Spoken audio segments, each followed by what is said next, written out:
በስመ አብ ወወልድ ወመንፈስ ቅዱስ አሐዱ አምላክ አሜን። የእግዚአብሔር ሰላም ከእኔና ከእናንተ ጋር ይሁን። አንድን ሰው የኦርቶዶክስ ልጅ ነው ወይም ክርስቲያን ነው ሊያስብሉ የሚችሉት ምንድን ናቸው? አንደኛ፣ እነሆ ወንጌላዊ ቅዱስ ማርቆስ እንደተናገረው ያመነ የተጠመቀ ይድናል፣ ያላመነ ያልተጠመቀ ግን ይፈረድበታል ይላል። አንደኛ የሚቀድመው እምነት ነው። ያመነ ሰው ደግሞ ይጠመቃል። ጥምቀት ደግሞ የመጀመሪያ መግቢያ በር ነው። ያመነ የተጠመቀ ደግሞ ሁለተኛ ተወልዷልና አንደኛው ልደት በስጋ ከእናት ከአባት ነው። ሁለተኛ ልደት ደግሞ ከማኅፀነ ዮርዳኖስ ከአብራከ መንፈስ ቅዱስ ነው። ይሄ ደግሞ በሜሮን ይረጋገጥለታል ማለት ነው። ሜሮን ማለት ማኅተም ማለት ነው።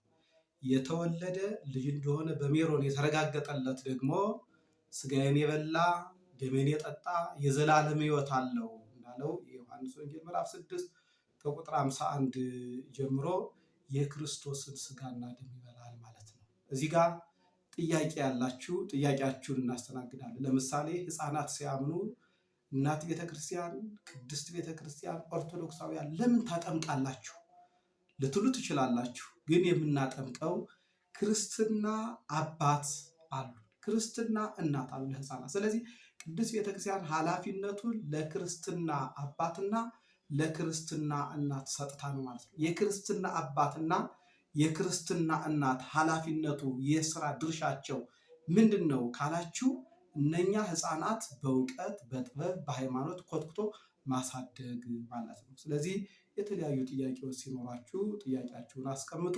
ለጥያቄዎቻችሁ መልስ እንሰጣለን። የእግዚአብሔር ሰላም በድጋሜ ከእኔና ከእናንተ ጋር ይሁን። የእግዚአብሔር ሰላም ለዓለማችን ለሀገራችን ይብዛልን። ወስብሐት ለእግዚአብሔር።